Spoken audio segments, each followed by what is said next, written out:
I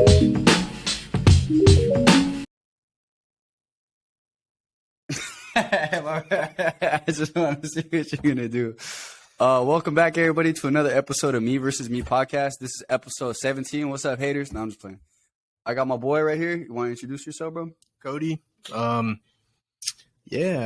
work with this guy, and I see that he's looking to do some social media podcasting here, and I wanted to be a part of it. And I was very excited to be here today. Yeah, he's my pimp. So basically, just make sure that the money's there and you won't have no problem. What you do is you spit on the back of your hand. So then, yep, there you go. Keeping it OG. So basically what we were just talking about right now is if you're a 30-year-old dude, nobody wants to know what type of Pokemon you like. But let's jump right in. What type of Pokemon do you like? Sure. I mean, I am very impressionable. So when I was watching that show as a kid, Pikachu was Ash's number one. So I always wanted a Pikachu. And then when he got Charizard, he was attitudey and like the strongest character. Then I wanted Charizard. And then when the Pokemon movie came out and Mewtwo came out, of course, he was split DNA with humans. He could communicate with humans, but he also hated humans, which is like relatable today. So I was like, yep, he's my guy. My boy had he was antisocial even as a Pokemon. That's crazy. Yep.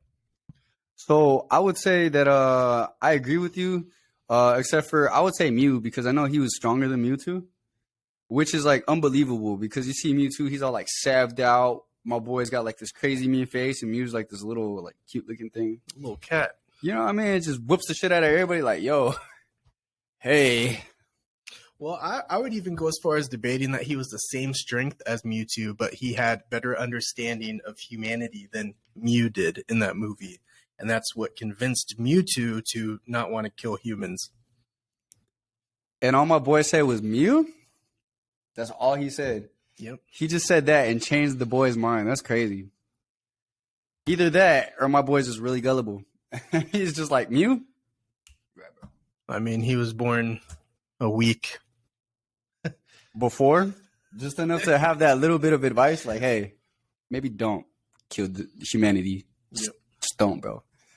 Take my word, bro. I got a week longer than you. I fucking know these things. All right, so now that we got the nerdy stuff out of the way, actually, pardon me. What do you think about The Legend of Zelda? I mean, it's a classic. It's a must play. Ocarina of Time, all of these are great series. There's not really too much negative about it. It's just a fan favorite nostalgia. So, yeah. Did you ever get into it? Like, really, really get into it? I'm gonna have to say no. Not because I dislike the series in any way. It's just my art style. I prefer other games. I'm in more of the horror genre, so I like Resident Evil a lot more. Same. Doom. Those games are the ones that speak to me. Like I said, not that it's a bad game. I think it's an amazing game, but it's just not my game. Yeah. I mean, unless you're playing like something fun, you know what I mean? Like that everybody can kind of play, like Smash GTA. Bros. Yeah, Smash Bros. I was like, GTA? It's like Smash Bros. Yeah, Smash Bros. That's what we all used to play as kids, right? Smash Bros? GTA. We all get the hookers and drugs. Fucking. And the one guy who just starts playing the missions, we all hate that guy. Don't be that guy. Just try to get to 5 stars, Yep. But Smash Bros was cool, bro. I'm trying to think, what was the other one? Fucking Mario Kart.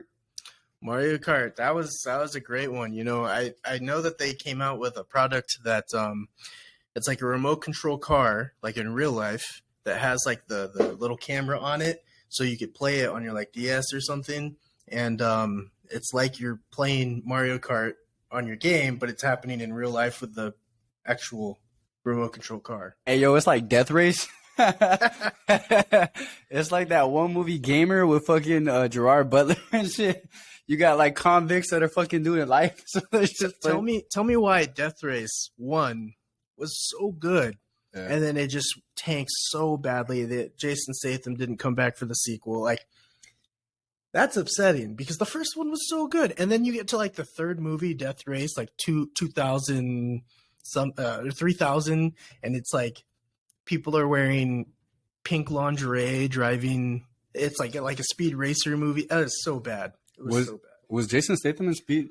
I'm sorry, Speed Racer. No. Was he in Death Race 2?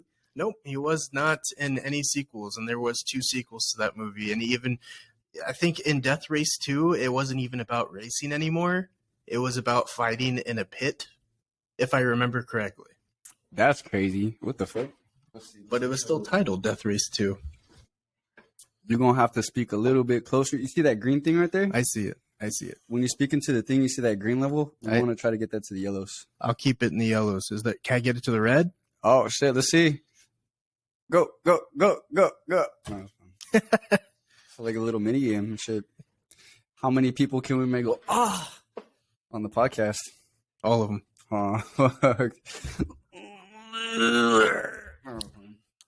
Yeah, so, I mean, I really kind of like BS every time I'm on here, bro. I like to be weird on here. You know what I mean? Just kind of. No, that's cool. It's just be on the podcast for like an hour just staring at the shit. Being weird is cool. I think that it helps open up the mind. We're just 2 dudes alone in an office, so don't kill me. Why you gotta make it weird, bro? Something I'm talented at.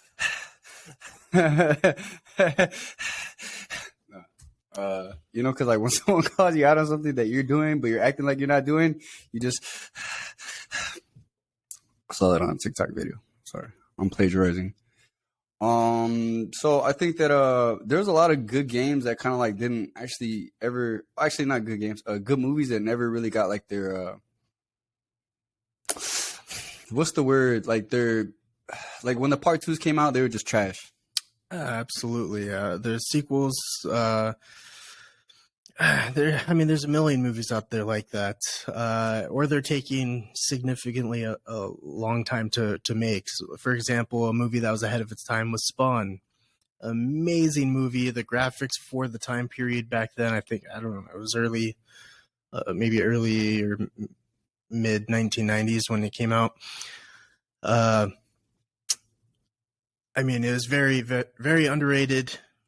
The comic book series is amazing. I can't, there's just no negatives behind that movie.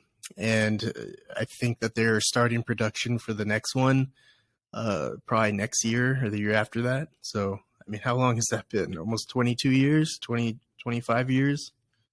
Yeah, bro. Old enough for us to kind of like forget it and then them start introducing it like a retro thing, like nostalgia. And you're like, what the fuck? It hasn't even been that long, has it? One thing I would like to bring up is let's talk a little bit about Disney. Let's talk about Disney and Marvel and the direction they're taking it with.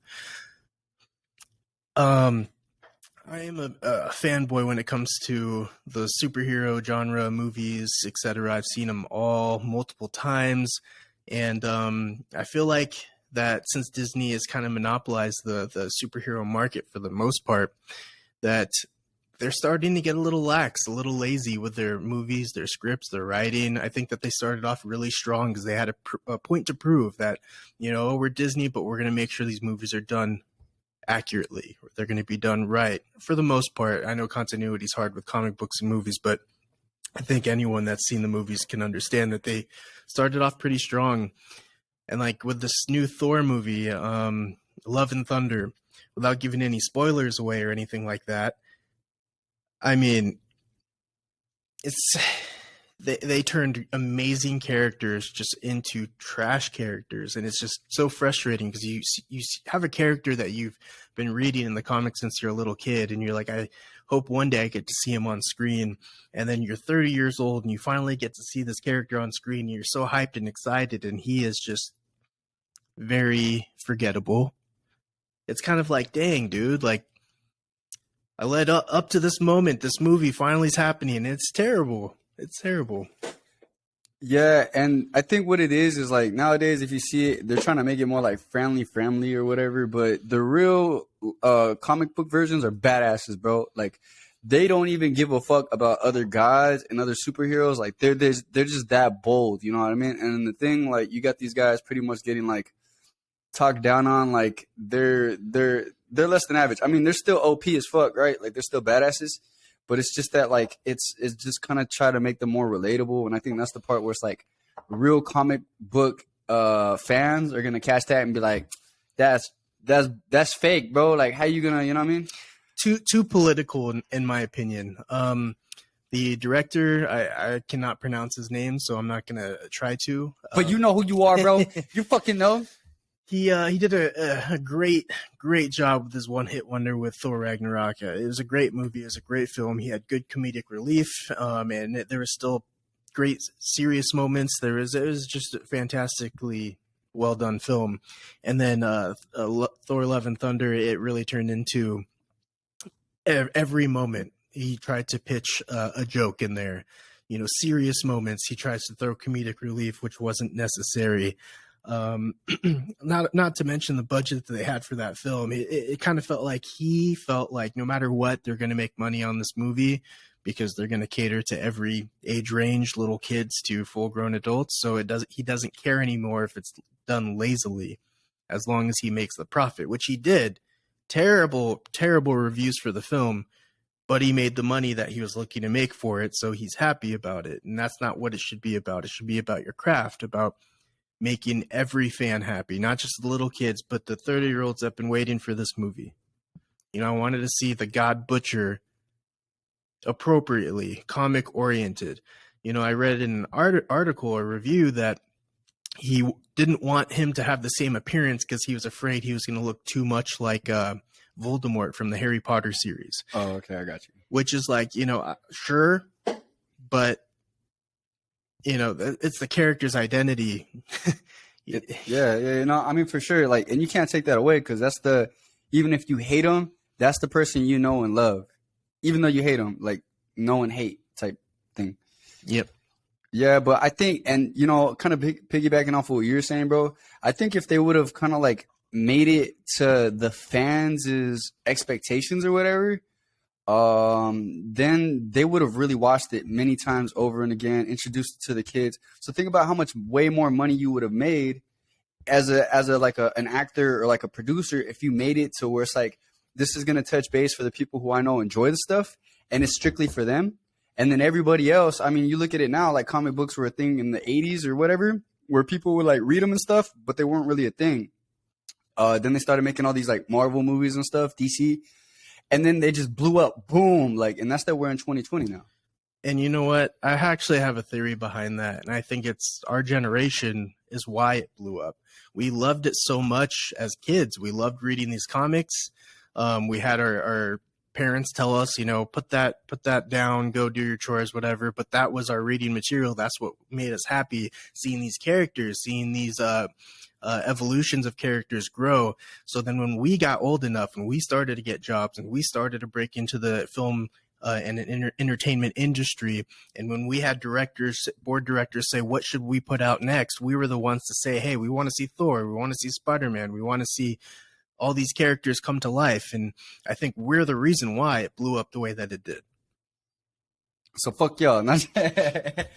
Fuck y'all, older generation. Y'all ain't shit without us. No, we made that happen. Hours of entertainment for the moms that don't want to watch their children, so they could just put on the Marvel Disney Plus TV series and let the kids just hours in front of it.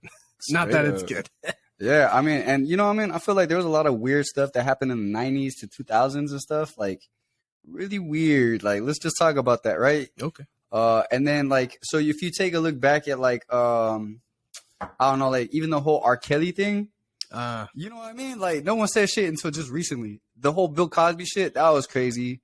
And then you're like, hey, yo, like, 2000s was, like, pretty decent for what I remember. But, like, apparently the people who were, like, actually adults at that time were making crazy moves. And you're just like, hey, yo, like, y'all are wild. I don't know who to credit. Who said this? I forget, but I did watch someone and relating to the Epstein list. You know, they put her in prison, and then they said, "Okay, so are we just going to forget about everyone that was on that list? We're just going to forget about everyone that indulged in these sins."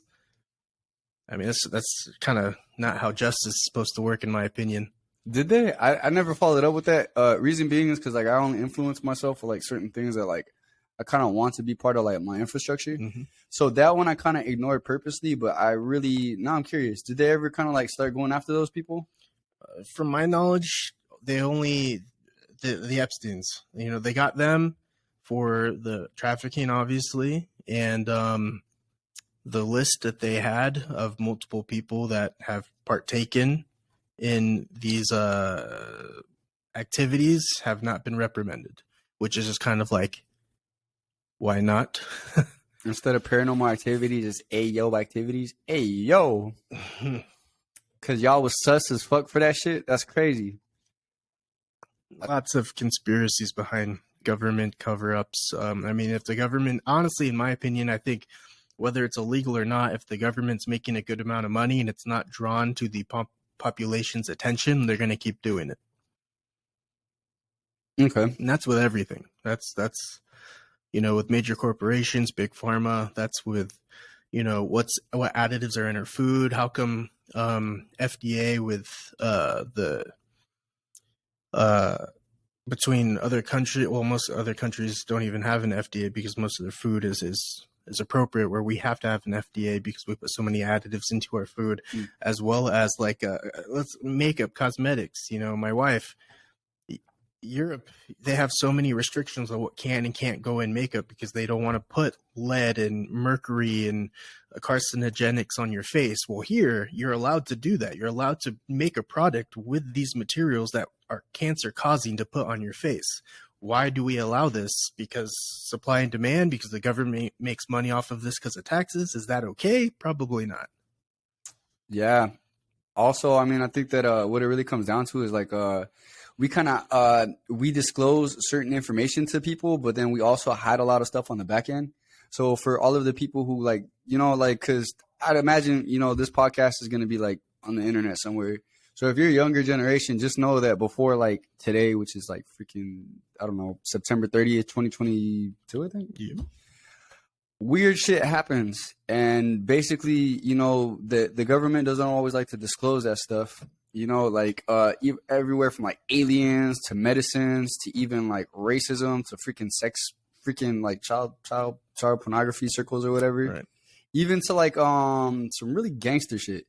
You know what I mean? People trying to like officials being like in pocket with other like you know, high notoriety, or you know, high profile people. They kind of got them in their pockets. Hence like the whole Epstein thing. They had all these people on the list, and you know, they were saying, oh yeah, this is pretty much for blackmail and stuff. But imagine being one of those guys where it's like they pretty much got your whole career by the balls, and all they did was take a picture of you. There's no evidence or anything like that, which is why it's called a conspiracy. But I think that like you're pretty much fucked at that point, and your whole world can feel like, you know what I mean, it's on shambles at that point. Well, I have to It's really crazy. Also say it.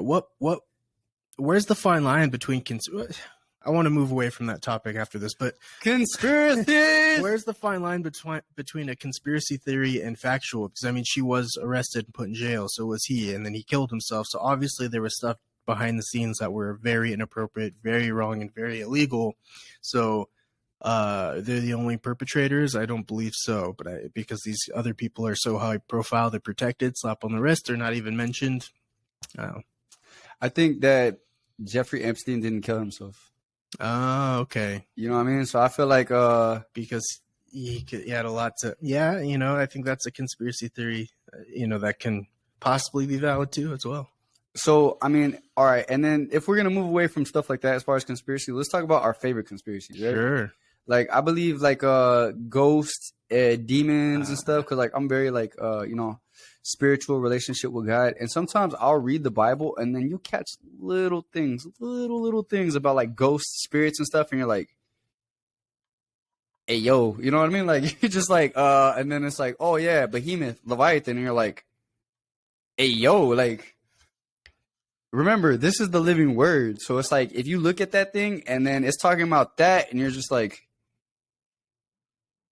you know, or they got that one, what is that one where they're talking about like the river will dry up, right? And then there's like angels that fell from heaven that were in, what's the word? They were in prison there under this river. Okay. And so basically they're saying that when it dries up, they'll be released. And that's why pretty much everyone's saying that we're in the end of days right now. Yeah, yeah, and there's also another one that says when they rebuilt the temple in Jerusalem, that was the sign of the apocalypse, or that's when it was supposed to start, which I believe they're in the blueprint phase of already. Yeah, so congratulations for you, dickheads, fucking it up for us. You're the best, G's. But yeah, going to those that perspective, it is super interesting. I am Christian. I am, I'd like to be a man of God, etc. I have nothing against anyone being any other type of religion, by no means. But I do like to look at all the different areas and perspectives, and I like to keep an open mind because I don't want to say I love conspiracy theories, but I love lore. One thing that I like is apparently the Book of Enoch was once attached to the Bible that they removed, and I could be wrong, so don't quote me on this, but they removed it from the Bible because they said it didn't pertain to God's message. But within the Book of Enoch, they talked about Nephilims, which were fallen angels that would have children with humans that created giants, which obviously there were tons of giants in the Bible. Look at Goliath. The lore behind those stories are very interesting. For example, there's a million different stories about how vampires were created. Millions. Did you know that there's actually a biblical story of how vampires were created? I did not know. So apparently there was a fallen angel, just like from the Book of Enoch, that essentially fell in love with women and partook in making Nephilim's children. But one day, one of the humans cut their fingers or got a cut somewhere and drew blood, and this angel was just very, very enamored with blood, saying it's the essence of God, which through the Bible it is. So with that being said, this angel wanted to taste it. So this angel tasted the blood and developed a craving for human blood, and would essentially just find more and more people to drink their blood, thus creating the first biblical vampire, and kind of turning into more of a creature rather than an angel because of its intake of excessive amounts of blood. So I believe the story was also in the Book of Enoch. Again, I could be wrong. Oh, okay. I was like, yo, what book is that, bro? But if my sources are correct that it used to be in the Bible, again, they removed that from the Bible. The Book of Enoch? Yes. Which is interesting because Enoch himself was kind of interesting because, like, that's the first time you ever hear of anybody going with God. Mm-hmm. He followed God, and that was it. And I was thinking, reading the Bible, like, yo, that's legit, bro. Like, that's legit. You know what I mean? God sees you. He's like, you know what? Just roll with me real quick. I got you. Come here. And then you just, all right, then y'all, I'll catch you later. I'm gonna go with Heavenly Father, and then you never seen again. That's legit, bro. Like, that's how you know you made it to the Cool Kids Club. But I mean, I can only imagine that, like, in the Bible, it's probably like way different what we're reading, because who really knows, honestly. But I mean, thankfully, I'm not the reason why it's not in the Bible, right? Was that one thing that says, like, if you're the reason why, one of your brothers or sisters or like one of his children shall stumble or something like that, then it's better to have a millstone around your neck? Or am I tripping? Is that like a different saying? Because I know there's like something where it's like, just don't be the one to mislead God's children, because it would be better for you for that to happen to you than to be you when God comes down and is like, you fucked up, right? You fucked up. Yeah. You definitely want to be on the good side. JK, LMNOP, QRS, TUV. Stop misleading the little babies. I have a question for you. What's up? Have you ever thought about the possibility of God being an alien? By which definition? Well, outer space. I'm not saying like he's a little green man that flies in a saucer, but just in general, an alien, a creature that that essentially engineered us? So I guess for me to answer your question, I gotta really kind of know the definition of what is an alien, and that's kind of racist. It says belonging to a foreign country or nation. That I think that's Jesus.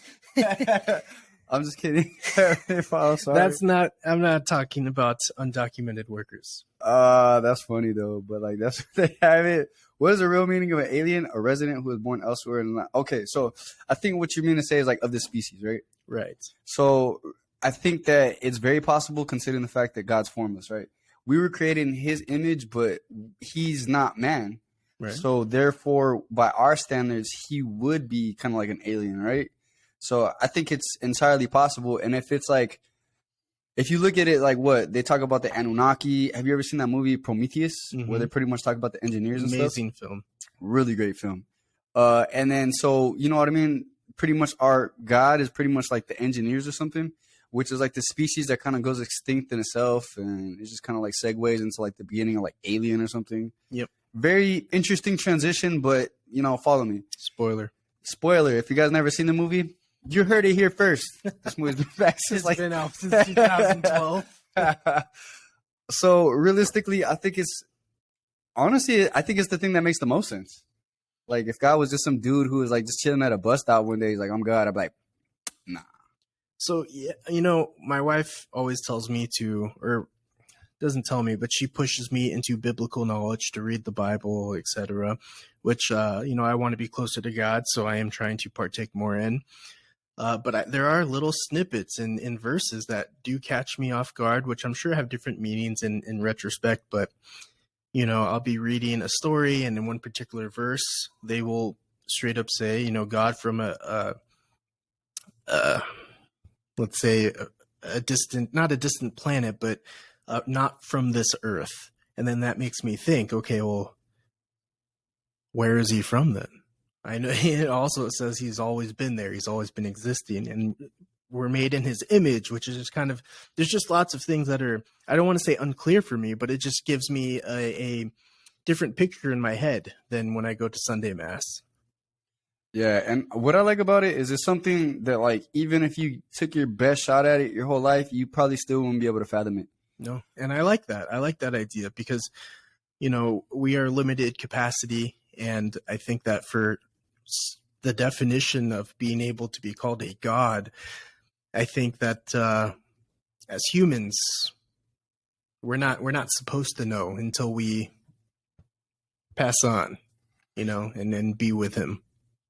Yeah, and you know, I think that it's also very important to note that God's in every single last one of us, but none of us are God, right? Because before I kind of got into the whole God thing, I would experiment with different like mentalities and stuff like that. And just recently, before I really started taking the Bible serious, started reading it, I would kind of speculate like, oh yeah, what if, dude, I got like probably a cool 30 minutes of content on my TikTok where I'm just pretty much talking about like different perspectives of like the way the universe was created, how pretty much if God is omnipresent, it's pretty much like you take every molecule in this room, and that's pretty much God's perspective. Absolutely. In college, I actually took a philosopher class, and the class was just about philosophers saying this is why God exists, and philosophers saying this is why God doesn't exist. And it was actually one of my favorite classes. And it wasn't about a debate, but it was about the existence, trying to figure out if it's, you know, using different perspectives. And one way I could explain is, like I take this sugar here, okay? It's there. It's not moving. It's there. And I push it. There was force to get it to that position. Okay. So something had to push it for it to get there. Couldn't get there on its own, not by itself. Something had to push it. And I think that's one of the coolest philosophy methods about God being real is even if you believe in evolution, that's fine. That's absolutely cool, because what created the Big Bang? Gases, this and that. What created those gases? Well, you know, a million different other things. At the end of the day, something pushed something. It gave it force. It gave it motion to create life, to be able to make the earth and all these systems and galaxies. So at the end of the day, something did something to make it all happen. And I think that's a cool way of explaining God's existence. Speaking to what you said about molecules, there was another philosopher, and I'm not saying names because I don't remember. It was a long time ago, but you know who you are. This track is for you. There was another philosopher that said God is water, and I thought that was very interesting. So upon studying that philosopher, is pretty much being that there is water in every atom of everything in this universe. So this table, what we're made up of, in that sugar jar, and the camera that we're looking at right now, there's a water molecule in everything. And for God to be in everything, he's in water. And another cool thing to think about is like, well, you know, there's the Sahara Desert, 120, 130 degrees. There's a bone laying on the floor, completely dry. But at the end of the day, it's still made up of water. So it's just a cool concept to think about. That was interesting. That's crazy, because if you think about it like that, it's like it's not water that you could drink, but there's a water molecule. Even in the air that we breathe, there's some sort of like water molecule in it. Yep. Right? So he's all of it. Yeah. One of my favorite things that I thought was interesting in the Bible is like, so there's this thing where it's like 1 day in heaven is like 1,000 years. Right? So if God created man on 6 days and on the seventh day he rested, that means it took God 6,000 years to make everything, and then he sat back for 1,000 years and chilled. And then that's where we're his biggest creation. So like, to me, it's like, if you look at like all the effort it takes for me to put these podcasts together, for me to like really go into production on music and stuff like that, it really takes a lot of time, right? And then there's times where I'm really at it for like 6 to 8 hours. And even then I got to take a break. God did that for 6,000 years, hypothetically, right? Because I wasn't around, so my method of measure is just basically what I can remember from the Bible. But 6,000 years, that's like the ultimate craftsmanship. Yeah. Speaking of which, that's also one of my favorite things to talk about against evolutionists. You know, they say you can't make Earth in 6 days. It's not possible.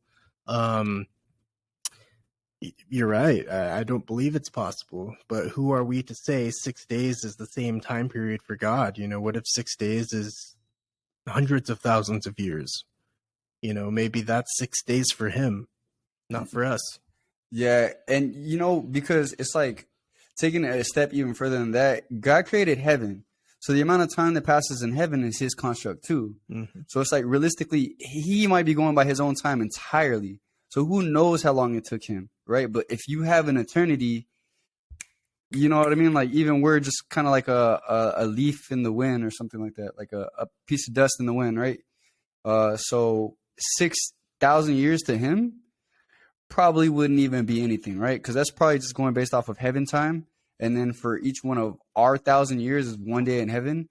Who knows if 1 day in heaven is probably like 100,000, like 1,000,000 years in God's eyes. And he's just like, all right, then. So I think I kind of understand how I want to do this. Boom, boom, boom, boom, boom, boom, boom, boom.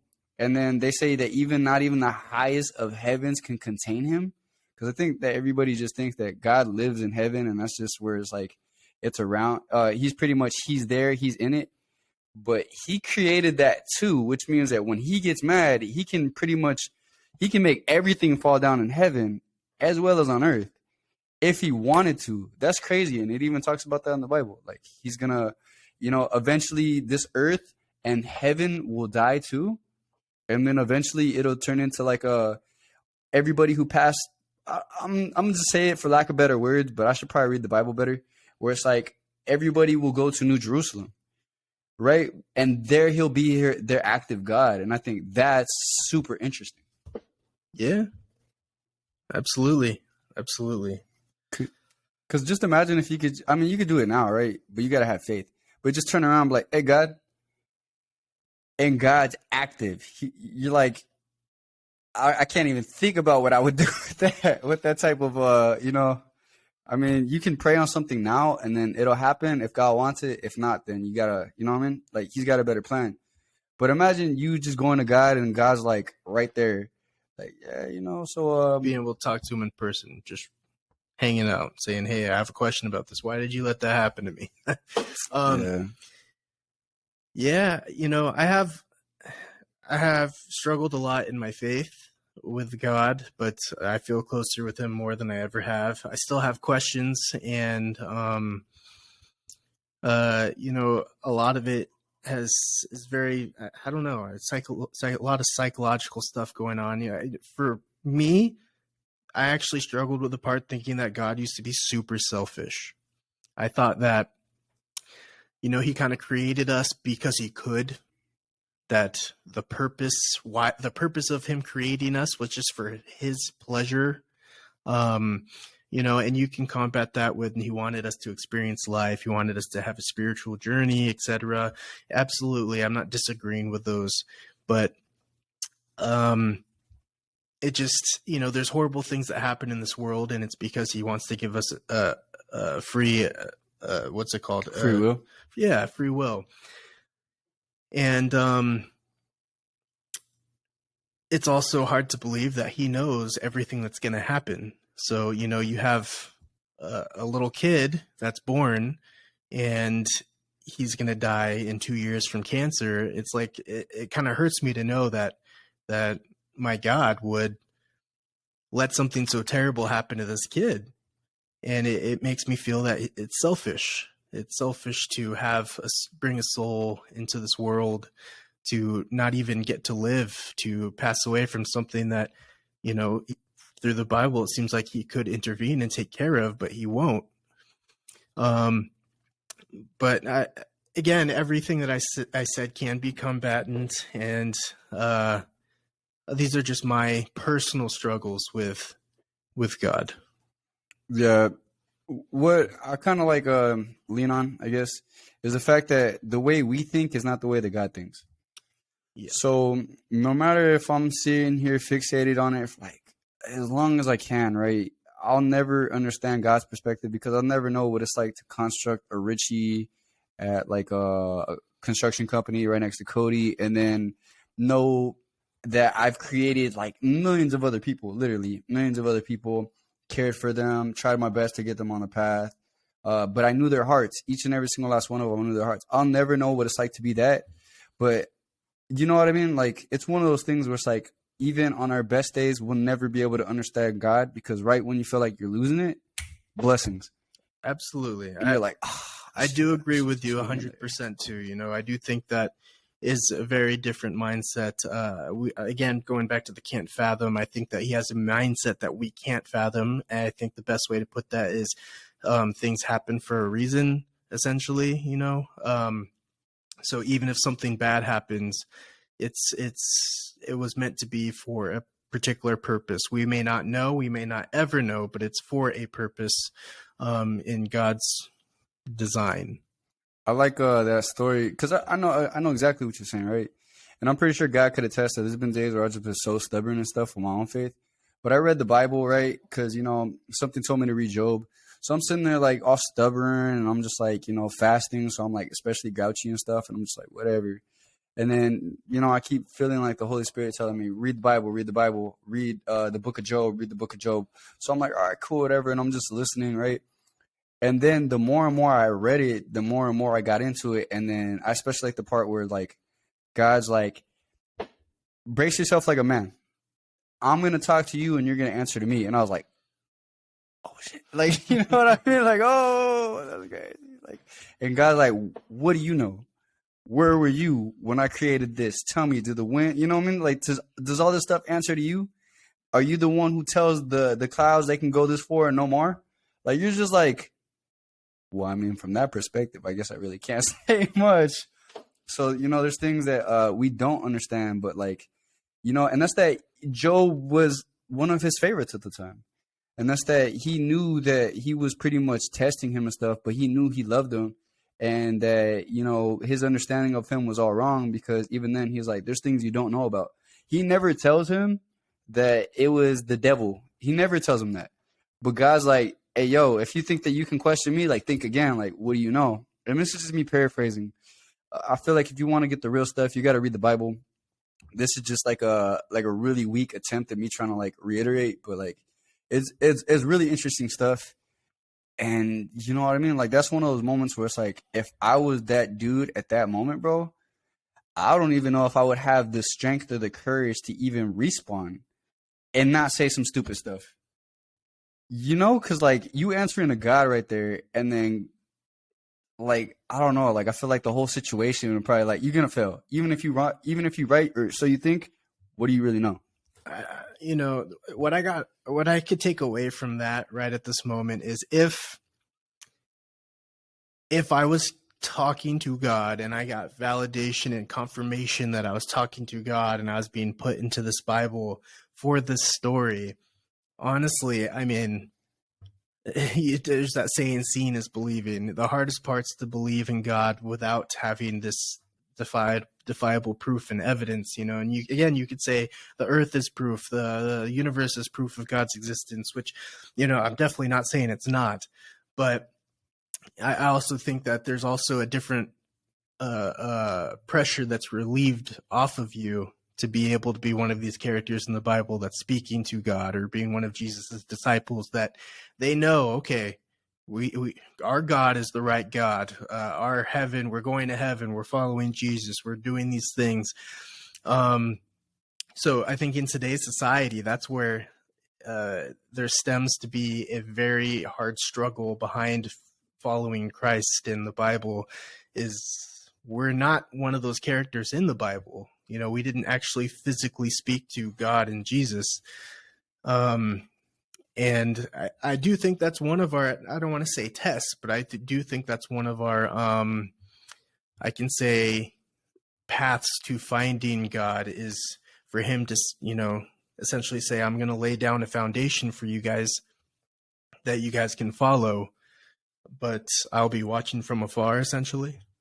Yeah, and I can definitely think of like I think one of the words I would probably use in a situation like that is like tribulation.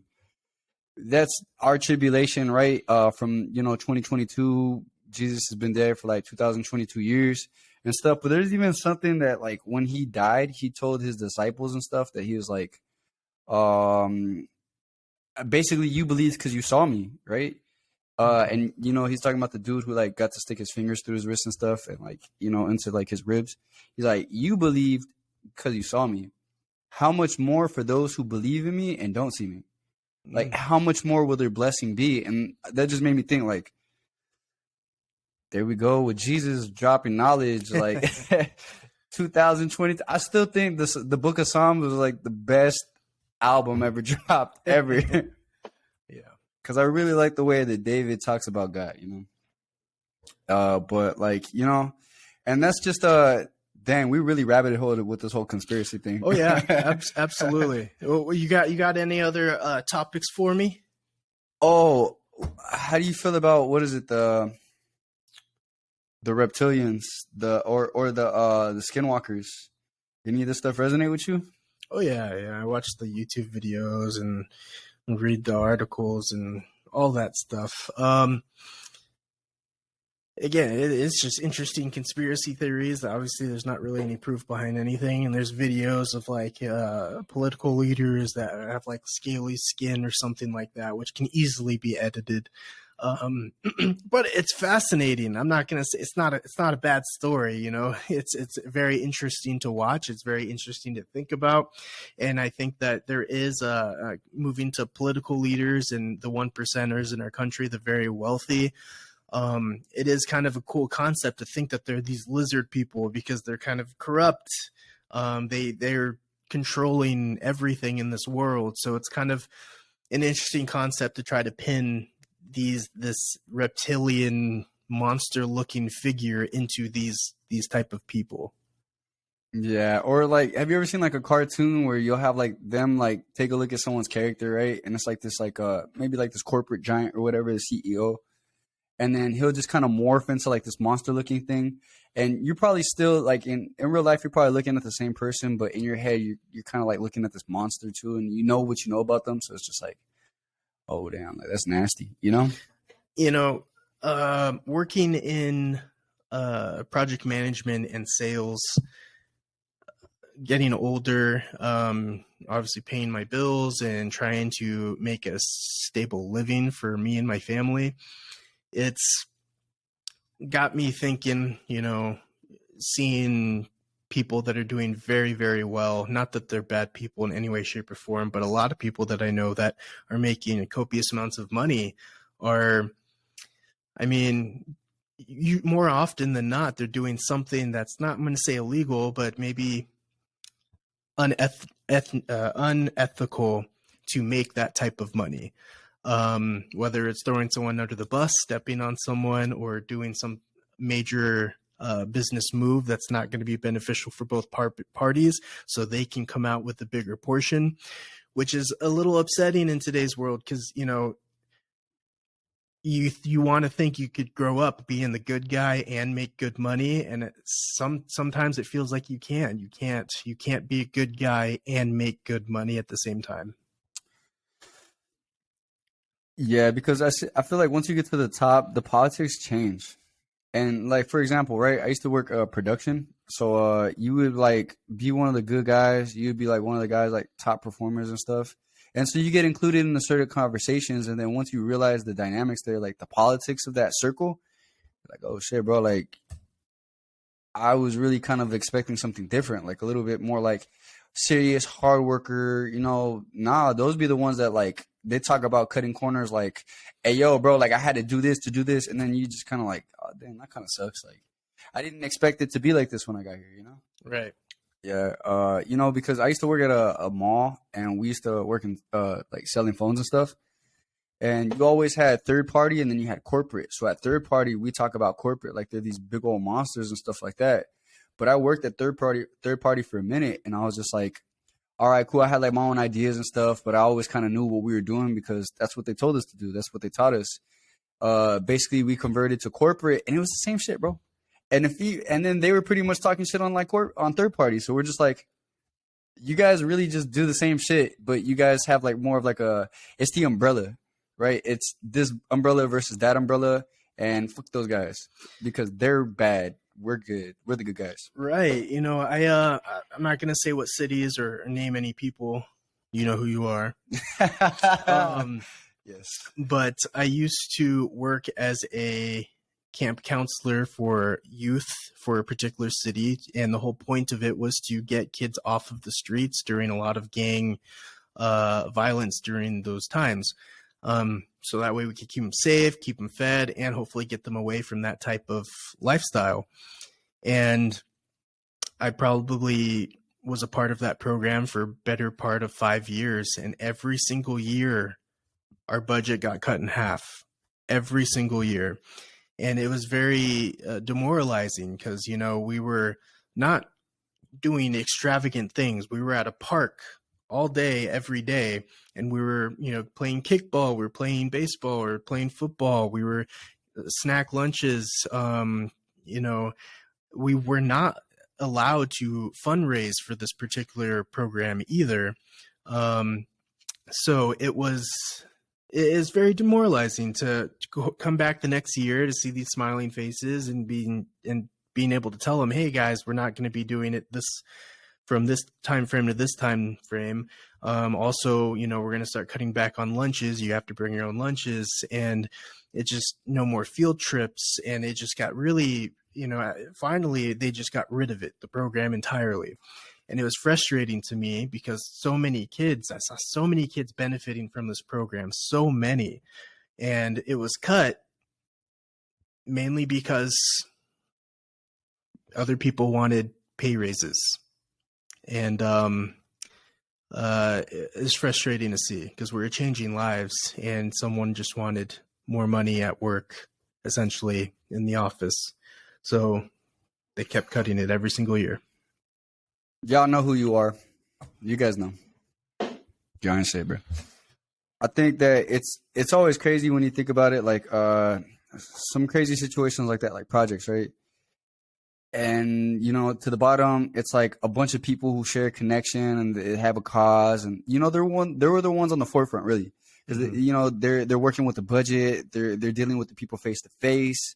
So there's good times, there's bad times, there's ups, there's downs, and it's like a roller coaster of emotion, satisfying yet kind of sometimes sad and tragic, right? Because you really miss this guy, but like, you know what I mean? He got wrapped up in the street life because that's what his family taught him. He couldn't get out of it, and then he died.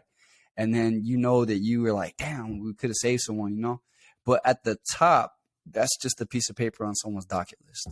Yeah. That's just XO project where it's like, you know, certain details. All right, cool. Bam. They're looking at statistics, probably looking at it from like a 5 to 20-year process. And at the end of it, someone's like, cut it. What's that? Exactly. So I think there's we're building a bigger divide between business and people. And I think that was a good example of what you just said. You know, there are people on a piece of paper in the office, but obviously they're a lot more than that. I mean, they're, you know, when I'm out there playing with the kids and I'm making sure that they're learning how to play these sports correctly and helping them develop into young adults, it was very, very what's the word I'm looking for? Sad. No, on the contrary, I was very happy to see them grow into these young adults, you know. Satisfying, you know, I guess. You're seeing them get jobs, seeing them go to college, you know, it makes me feel old thinking about that.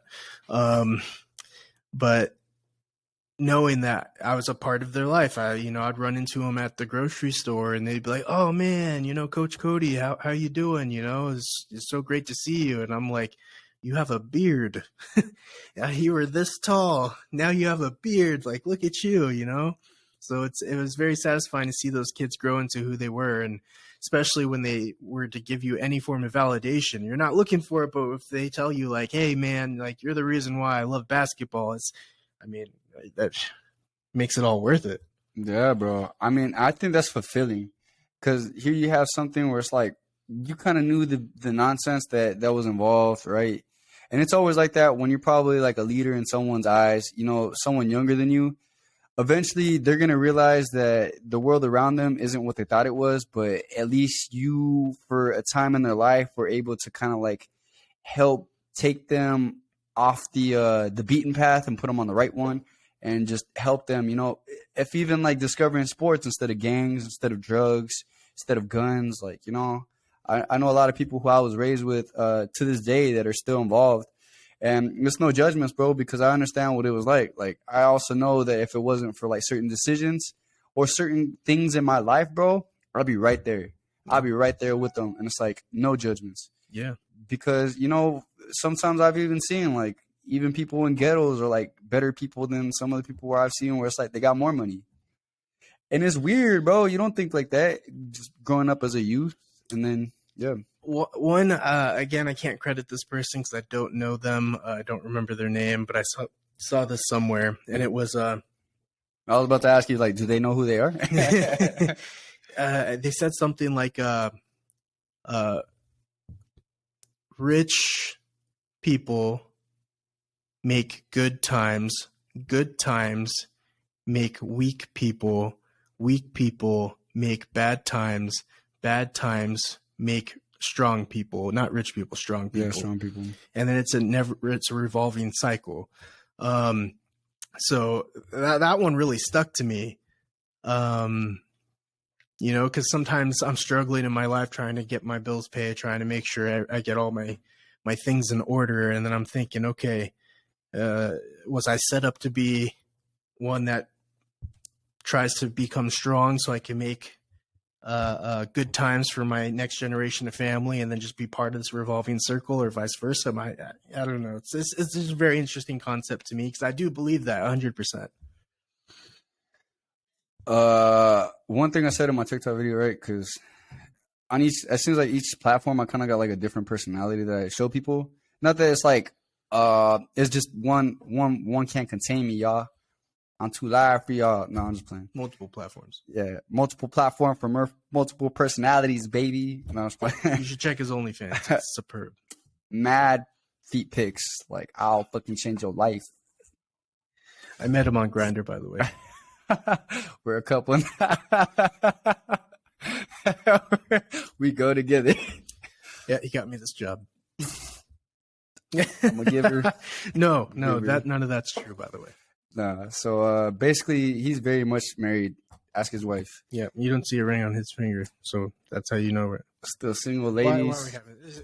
Okay. Okay, so what I was saying. So basically, like on my TikTok, right? I talk about what were we talking about? Shit, Your bro. platforms, dude. You got carried away with a fake relationship. Oh yeah, man. I'm already imagining shit. Damn. So realistically, on different platforms, I talk about different stuff, right? This is one of those topics that I'll probably talk about on like my TikTok and stuff because it's like I really did forget what we were talking about. But it was something about like shit, I can't remember. Can you remind me? Number one host. You guys saw it here first. Yeah, so I'm just gonna fucking throw away that whole Just edit it out. man. Fucking right into the trash can. Shoot. One thing I want to just say, in regarding to the whole God situation, those are just the conspiracy theories that I like to think about. I do, like with most Christians, struggle with my faith, but at the end of the day, I do believe in God, and I do believe in His power, and I do follow Him. Yeah, and I think it's one of those things where it's like, if you know God, you know what He created, you know what He's done, you're like, all right, I doubt you. My bad. I kind of forgot that you kind of made everything. You know what I mean? Like, and there's tons of examples, but I think that if you're ever able to kind of like have a conversation with God, Jesus, the Holy Spirit, you really feel like fulfillment. You really feel peace. And that's one of the best ways to know if it's real or not. Yeah. Because you're like, hey, God, boom. And then it's like, oh, okay, so look, you're talking to the creator of the universe. What do you tell him? He knows what you're going to say. He knows what's in your heart. He knows stuff about you you don't even know. What are you going to say? Hey, yo, thank you. Gracias. Appreciate you, bro. I really like that you, you know what I mean? You made me like green beans. You're the best. But I mean, like, I think it's very important to be able to identify, like, the fact that you might be lying to yourself about certain things. Just being honest with God is like, I think that's one of the keys to opening up that door. Just being honest with God. I definitely, my lifestyle has definitely changed, trying to be more honest throughout life with everyone. Don't get me wrong, I'm human, so everyone lies about stuff. But that I can say it has opened a lot of different pathways and doorways for me, just trying to be straightforward. Regarding my wife, it's impossible to lie to her now. I've if I try to lie to her, I have a big smile on my face, and she's like, "You're lying to me," and I'm like, oh, yeah, you're right. My boy like, oh yeah. But I mean, it's also just even when it's something bad, let's say you did something bad and you're telling whoever you're telling, obviously telling the truth, the truth will set you free. It really does. Because I mean, you told them whatever's going on, whatever you did. And it's not something you really have to think about anymore. It's off your chest and you can move forward instead of hanging on to this, bottling it up, wondering what they're going to think about if they ever find this out or whatever. So like I said, I think that telling the truth with everything, with everyone, again, I work in project management and sales. When I meet a client and they're asking me questions about the product, I have nothing to lose to tell them, like, hey, this product is not that good. I wouldn't use it. This product I like more, etc. I've even hurt myself in specific positions where I told them that the cheaper product, where I could have made more money trying to sell them the more expensive product, is better because I personally would prefer that one over this one. Now I'd give them the option to choose both, but at the end of the day, I want them to be a happy client, happy customer, because if I get a referral, then that's where I get more money. I think that's very fulfilling. Because why do I keep saying fulfilling? I'm going to try to use a different word. It's very enriching. Once you know that you've actually like accompanied somebody who you're like selling something to and you've suited all their needs, even beyond their expectations, you kind of get a little bit of reward from that. And that really is a positive feeling that you can take home with you and know that, hey, I did my best today to help somebody out, given the resources that they gave me. And I can sleep a little bit better knowing that, like, I don't feel as bad as I used to when maybe at a point in my life I was just more confused and, Like, you know, but there's steps in the process and stuff. That would be a good nickname for you. Enriching? Enriching? I don't know. Maybe. Let's go with it. Enrich. I can't think of nothing to go off of that. Yeah. So, you know what I mean? Just remember Big Daddy Papi Chulo. No, I was playing. I would just start calling myself Big Daddy Papi Chulo. I think I agree with you. Like I said, sales back in the day, it almost seems like I was always in competition with like the salespeople who were like the most grimy. And I say it because they're still my friends, right? I just understood them to a degree where it's like, bruh, that's crazy, dog. Come on, you know? And then they were just vicious with it. So it's like, all right, cool. But me, I always knew that I would compete with them. And damn it, if I wouldn't try to just make it the best I could be. And it's like one of those things where it's like the popular opinion isn't that. The popular opinion is going to be like, yo, we got to put down every person to get to the top. And it's like, okay, so I know you guys are lying because I'm doing it too. I'm right there with you and I'm doing shit the right way. Yep. You know, for a fact, like honesty is the best policy. I started coming up with that stuff back in the day and people were like, you know, coming back to me like, I know he sold me the phone, but I'm going to come back with you because you seem like you're not, you know what I mean? You tell me the truth. And I'm like, bruh, all right, hurry up. I got 20 minutes till my fucking people get here. I got a question for you. What's up? If I remember correctly, you said you used to work at like one of the chains for the phone companies. Sprint, yeah. Okay. So I went to I was on Verizon. I was looking to upgrade my phone. Let me see your bill, bro. I went to T-Mobile because they were doing a deal, okay? And they were like, bring in your old phone as long as it's like an iPhone 5 or 6. You get we give you a credit to put towards your new phone, and it's you get one for free, and you could buy another one with a credit of your phone for like a family plan type deal. So I went there with my wife and we got 2 brand new phones, and the person said we were going to have a $400 credit for turning in both of our phones to put towards her phone. And my phone was fully paid off. So her phone was like $700 or $800 at the time. So I was like, cool, that 400 credit's going to pay almost half of her phone off. My phone's fully paid off. So, you know, we're going to have our monthly plan as well as a tacked on like additional $20 or $30 a month to pay off the rest of her phone. And then about, I would say 6 months into it, you know, she was in charge of that bill for the most part. But one of the days she commented on it like, this is a lot more expensive than it usually is. So I took a look at it and it was like $80 to $90 more than it usually is. So we both were like, what is this? So we called, we didn't really get any answers because customer service is abysmal. So we went down to the store that we bought the phone from. Salesperson that sold us this package deal doesn't work there anymore, of course. So we spoke to customer service and we asked what's going on. And they said, yeah, you're paying off your phone, your second phone. And we're like, well, yeah, we thought we knew we were doing that, but we thought we were pretty much done. Like after these amount of months, we thought we'd be pretty close to being done. And they pretty much said, no, you guys didn't receive any credit for the second phone, so you have to pay that in full. And during our promotion, what we did is we cut a percentage of your monthly bill to make it easier for you guys. And we're like, this is not at all what we were told during this entire process. You know, we thought we were getting one for free and then a $400 credit towards the second one, and that we'd only have about half of it to pay off. And no, they didn't confirm. They wouldn't let us fight it. They wouldn't. We actually asked for upper management phone numbers and they said no. So it was just like a losing battle. It's very frustrating. And I was just wondering, like, because I know you used to work in that trade, is there just bad salesmen that do stuff like that in that trade? Yes, for sure. Also, the whole thing sets rigged. It's rigged. The reason why I say that is because it's like not everybody's so forthcoming with the details because obviously people are trying to meet commissions and stuff. Right. Also, you have like promotions that are like not so transparent.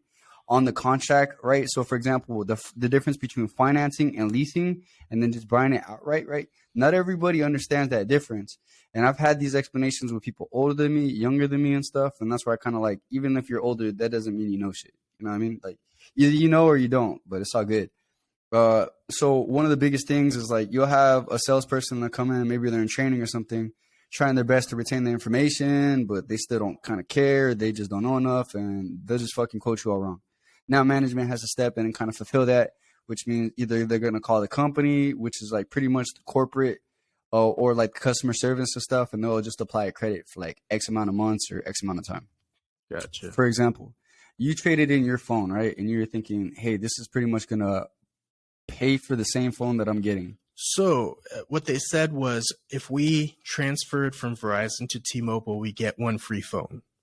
So we transferred. I got the one free phone, and then we were going to get her phone.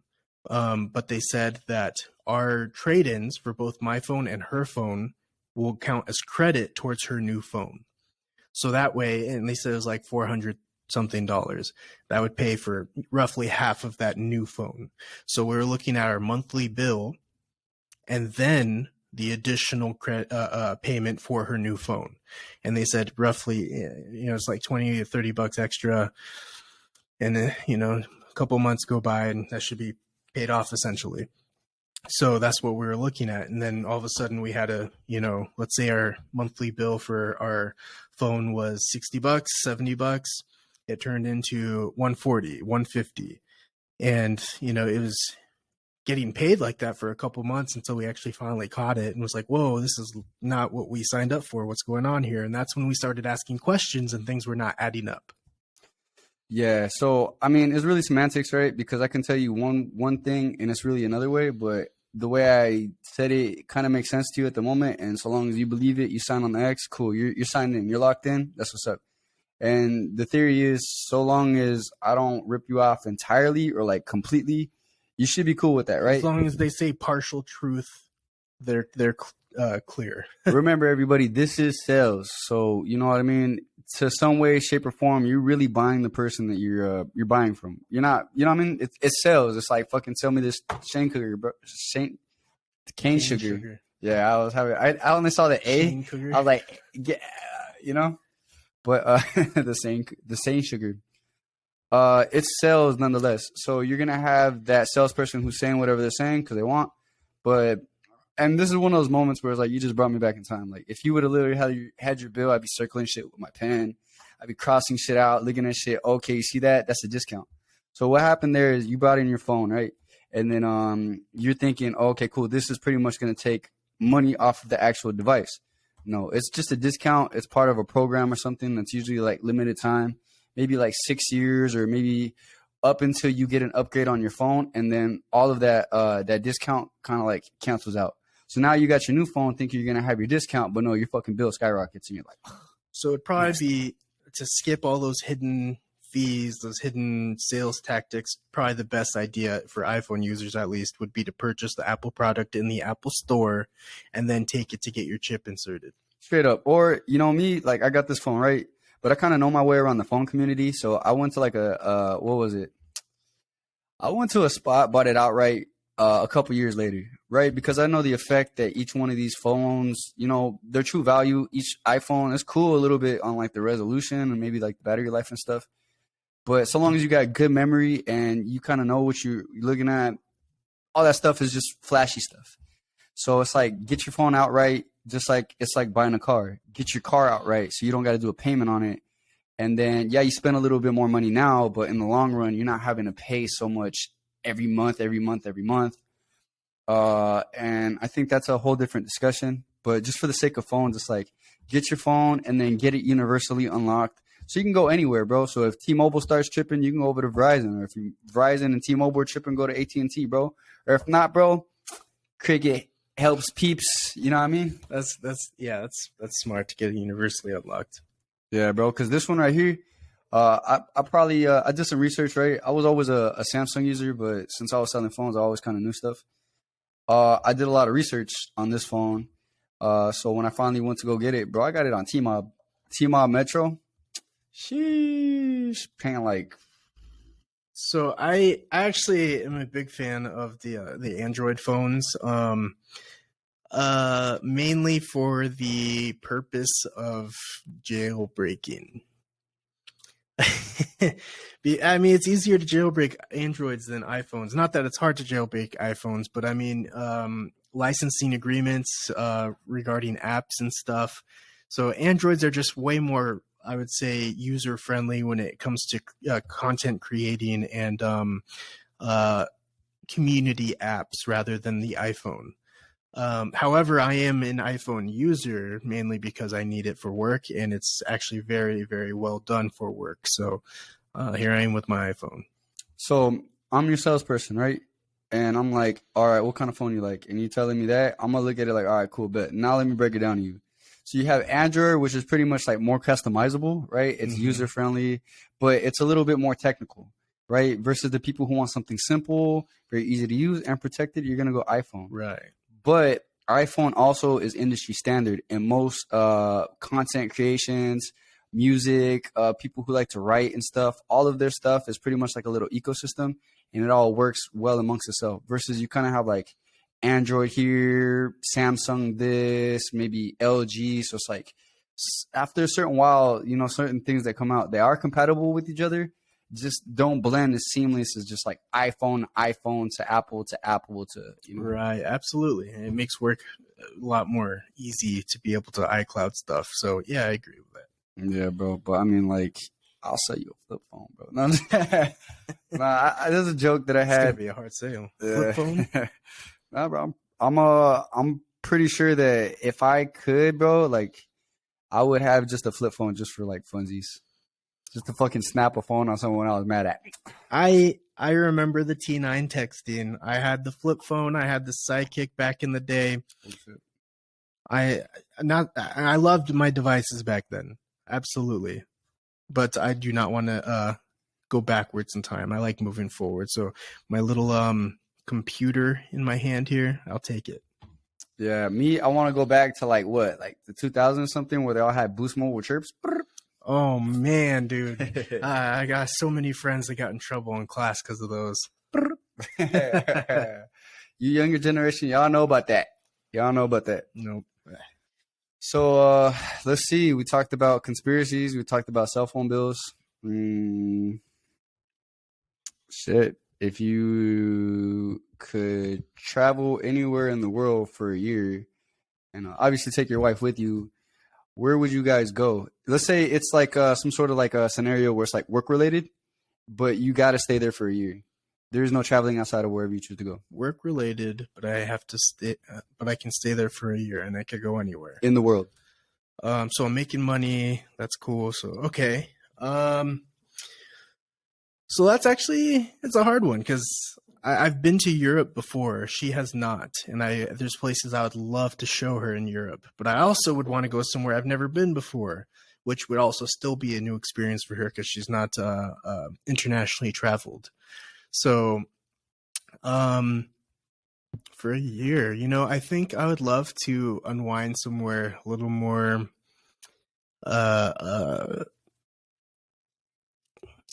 maybe like Iceland. Oh, okay. You know, not a high population of people, very knit tight communities, very beautiful lands. Have you seen their green grass in Iceland? It's all green. You know, I could just see me and my wife in a little cabin up there. I don't know what I'd be doing for work, but if I'm making money and I'm living in that cabin, we're doing good. You know, I think a year like that somewhere would just really rejuvenate us spiritually, mentally, physically. I could probably lose some weight out there. So I think a place like Iceland would be a place I'd choose. Oh, okay. So, and that's a beautiful spot, really, because, like, you know, you think Iceland, you're thinking all ice, but it's really green. And Greenland is the one that's full of ice, by the way. So it's like, it's just beautiful, beautiful, beautiful. Plus, you know, the culture out there, the people are like, of mixed descent, but they're still like very educated, very civil. Yeah. Very nice people, you know. I'm trying to think if that's one of those places where it's like even their prison systems are so well integrated into like society, and they're so like kind to people and stuff, that even if you're in prison, you can still live amongst the people who are like not in prison. But that's because like society, they just take care of their own. So to speak on that subject, I do think that our prison systems are not made for rehabilitation. I think our prison systems are just essentially just holders of people that can't function in society for the most part, depending on the really bad murder, stuff like that. Where, I watched multiple documentaries on prisons outside of our country. And don't get me wrong, there's some really bad ones out there. But I do think there are also some very unique ones. Like I did see one, I couldn't tell you where, but they essentially there's prisoners that live almost in like a hotel, and they have like a roommate, and they have their own kitchen, they have their knives, they have their forks, they have all these utensils that most people can't have in prison. They have TVs, they can go outside whenever they want in the backyard to have rec time. And these people, they're being documented, they're being asked questions, and they are given really well rehabilitated answers, about their crimes that they may have committed, about how they actually feel remorse, about how they feel guilt for what they have done, to realize the stuff they've done. They've wrote notes to people apologizing, etc. And it's not that they're being punished essentially in these facilities, but again, they're being rehabilitated. So I do think that, it's another topic in itself if prisons rehabilitate people, but I think that our prison systems do not, but others might possibly. Yeah, if anything, I've known a lot of people that they go in there and they just come out worse. Oh, yeah. And it's not because they're bad people, but it's what they're taught. It's like, you can go in there for like maybe like a petty theft, right? But it's your third time, and now you're doing some prison time. Now you're doing a little spin around the block. And you come out and you've been in there with people who like they're doing life, bro, and they're like, go stab that fool, go sell this drug. Matter of fact, just be ready at all times and stuff. So your mentality is not altered, and you're no longer just this person who's like stealing little stuff to get by. Now, like let's say because there's gangs, then you have like the mafia, and then you have people who are like racist, and then you have people who are like damn near schizophrenic, or not schizophrenic, but like psychotic. And then you got like the weird people in there who are like fucking like they really just they don't life right. They really just they don't life good. The Jeffrey Dahmers. Yeah, like they eat people and stuff like that. And then sometimes that's your celly. So you're like, oh, imagine that, bro. That's your celly. So when I pay attention to kind of like the outcome and stuff, it's like, yo, you really got people like the cat and mouse, right? And the government's the cat, and then pretty much all the people at the bottom, they're little mice. So it's like if you do something to catch the cat's attention, now you're trapped in the trap. But it's like the cat's not going to eat you. Instead, the cat's going to make money off of you. Because if you look at like the amount of money that they make per bunk in there, or every time they send them to like a different facility. And I got like a bunch of people that like they've been in jail for years, and I just haven't seen them since I was like real small. They've been gone, bro. But like you pay attention to like the politics in there, and it's like the politics in there are like a micro politics to what the actual United States is like. Well, stakes are different in there too, man. Like, you get shanked over a ramen, where, out in the real world, obviously it's a lot less not impossible, but it's a lot less likely. Yeah. But in prison, a ramen packet or a pack of cigarettes is a high value there. So I think that when you confine people and make something valuable or invaluable, like these foods or products, it's going to dehumanize people. Yeah, but it's like you also hear about it in like different countries and stuff. It's pretty much the same thing, if anything, more corrupt. Like you hear about the ones in like Thailand, you hear about the ones in Mexico. Oh yeah, it's crazy stuff. There's crazy. The same show that I was watching. Someone like would murder 3 people, and then they ask him, they're like, "Oh man, how long are you in here for?" And he's like, "Oh, I've been here for 2 years. I got like 2 more." And I'm just like, "Wait, what?" That's crazy. But like with that being said, it's like just the evil spirits. It's the flesh, bro. Y'all are wild. But it's nothing that God can't save, so go to God. Let's see. So we talked about prison, right? And we talked about like your celly being a weirdo. What else could we talk about? Well, you didn't say where you would go if you had to go somewhere for a year. Tokyo. Tokyo, that's cool. I love technology. I love the culture. Even before they were calling Asians, which I haven't forgot. Freaking older generations, y'all used to be weird and call Asian people Oriental. That's fucking weird to me. You remember that shit? Like even the top ramen noodles, they called them Oriental, and I was like, Hey, you know what? Speaking on the subject of racism, yeah, our old folks, they would they did some questionable things, and it was quite not appropriate. Never forget Emmett Till. R.I.P. Straight up, bro. They're making a movie about it. I go to the movies too much, but I'm like, that's fucked. That's crazy, bro. That's crazy. You know, I don't know if I should say the story. All right. So Let's hear it, bro. I was with my wife's family, and her grandmother was sitting there just watching TV, and I knew she's from a different generation of people. She's a wonderful human being. She passed away, unfortunately, but she is, you know, very kind-hearted. But she was also raised differently. That's all. And I remember asking her. I said, "How would you feel of me dating your granddaughter if I were black?" And her response was, "Well, I'm glad you're not, but I would say, that's crazy. but I mean, I still like you. I mean, if you were you, it wouldn't be a problem." But at the end, she said, "I'm glad you're not," which was, you know, it tells a different age period, a different generation in the thought process there. Bro, I totally understand you. And that's that, like, I'm Hispanic. Well, I'm not Hispanic, but I'm Latino. So even, and this is just something I've noticed, where it's like Mexicans are racist against Salvadorians, Salvadorians are racist against Guatemalans, Guatemalans with Nicaraguans, all the way down to Honduras. And it's like, why?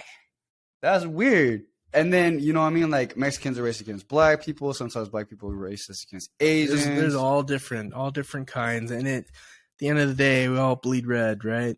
Yeah, bro. I mean, like, but here's the thing, though. There's always good apples and there's always bad apples, right? True.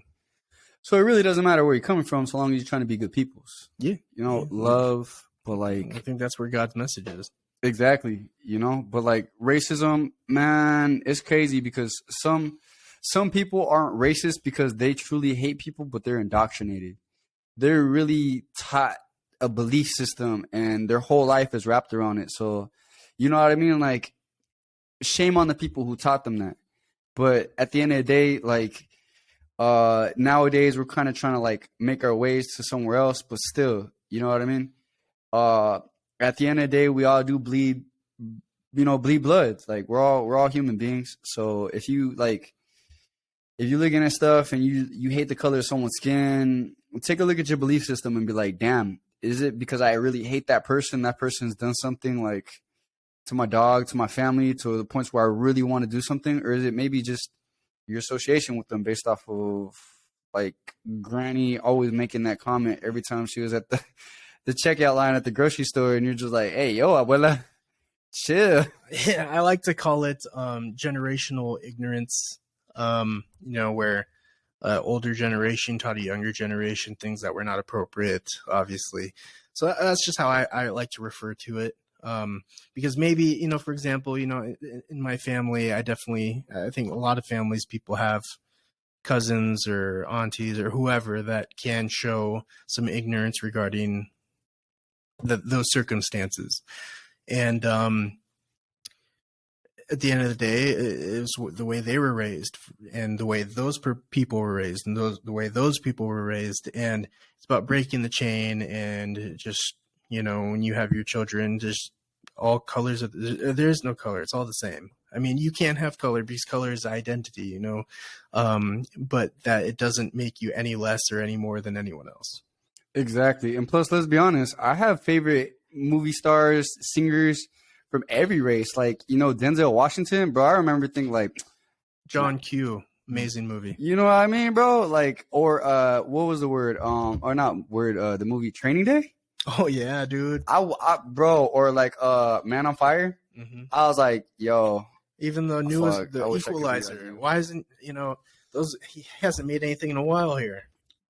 Okay, but then you got like Idris Elba, who like Amazing actor. He came out of nowhere. He just popped up in some movies, and I was like, "Who is this guy?" And then he was in everything. But I had nothing against him being in everything. He was so great.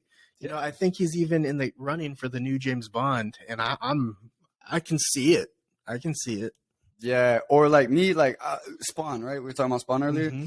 I'm super into martial arts. Like I love martial arts, right? So Michael Jai White played Spawn back in the day. Yeah. So him, and he's like a martial artist, like me. Like I'm like, yo, I want to be like you. Like picture young me just watching like all of like these martial arts videos and seeing him, and I'm like, I want to be like you because he had like the muscles, he had like the sick ass haircut, he had that really serious face. Like, even the bullies would kind of get bullied by him, but he was always like the responsible one and out to save the day and stuff. I was like, how could I be racist, bro? I want to be like you, like what the fuck? Yeah. Yeah, and I think that's where there's a stigma behind the word privileged and what goes behind racism. You can have privilege and not be racist, in my opinion. And